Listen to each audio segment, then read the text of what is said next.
Hello there, Tyrant here, and I just finished watching episode 11 of Darlene of FranXX, and so, a very, I would say, eye-opening episode. So, the title of the episode is Partner Shuffle. That kind of gave it a little bit away. Because apparently they asked if some people can, switch partners and stuff like that.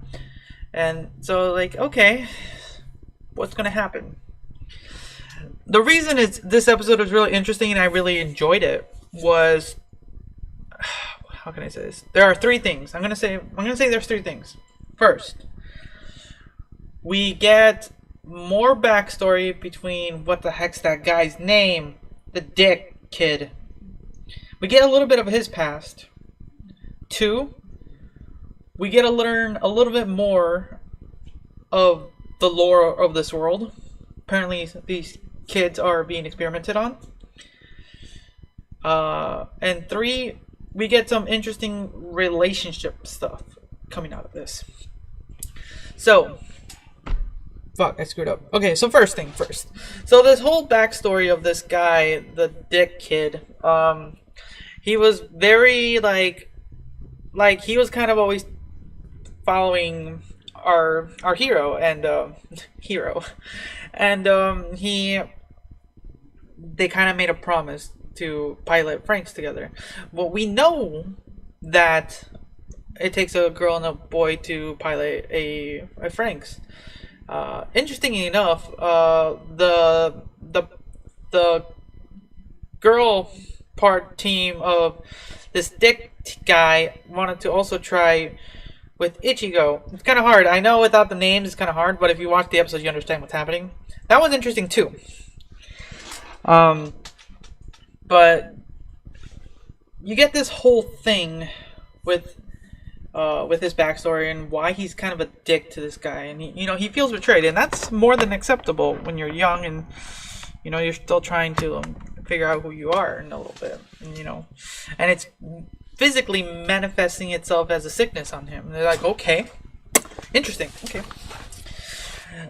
Then what was the second thing? We get the second thing. So we get to learn that these children, to be able to pilot these FranXX, because I'm wondering like why aren't adults with military skills writing these names? But apparently it utilizes yellow blood cells, and it's some culmination of this. So like okay, so they and their survival rate of any of these kids is like 15%. Like, what is this?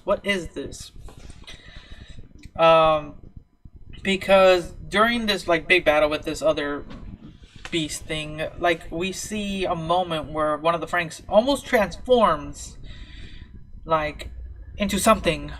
But we've seen these things transform when Zero Two's machine, I forget what it's called, but it turns into like this lion creature, and that good looks pretty cool like that, but it's only when it's driven by her.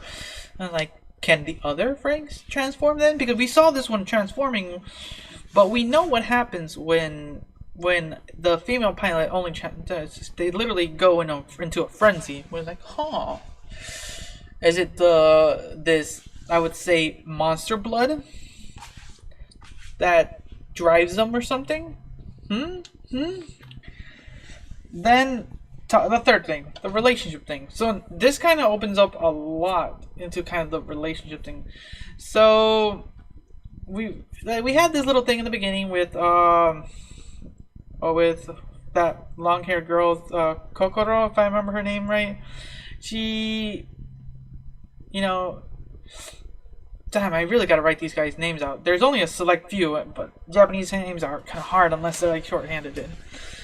So Kokoro, like, her partner is like in love with her. So when she decides to go with Mitsuru, I think that's his name, that kind of hits him hard. He loves her and willing to protect her. But the second she rode with him, it hurt him deeply. And this whole thing, like, this weird thing. Also, does that Mitsuru's partner like Ichigo too. You know, we got that. We had this weird inclination. It's weird. Like there's a lot that points to things. It's how do I put it? So let's see how to best describe. So relationship wise, right now we know that Hiro likes 02, likes, and 02 likes Hiro, because it ended that way, because it literally ended with them saying they'll be together until they die. So, you know, there's that. But we know that Ichigo likes Hiro, and we know that Ichigo's partner likes her. That weird love triangle thing. Except there's no triangle, because Hiro only likes 02. But for some reason, there's a weird infatuation between Mitsuru and Hiro. And Kokoro has her own infatuation with Mitsuru. And then this Mitsuru's partner is infatuated with Ichigo. Huh. And Kokoro's partner, well, we know that he loves her. This is really weird. If I had some map, there's something. Someone out there make a map or something. Because I think the only partners that are, like, I think there's only two partners that are kind of okay. Or, like, not that I personally think that are okay, but, like, stabilized in this world is Hiro and 02. They have a very strange relationship, but, you know, it's kind of cross. Hiro has a little bit out there, but for the most part, it's 02 only in his mind. The one with the pink machine, I forget what their names are, but they kind of have a thing. Not open wide, but they have a thing, and it's outside everyone else's thing. So yeah. So we're just gonna have to wait and see how it happens, because we're finally getting little pieces of the lore of the world, and more like real intense character development. So it was a really good episode in that sense. And it's a good step forward for everyone. So I'm going to leave it at that. So thanks again for watching. Until next time.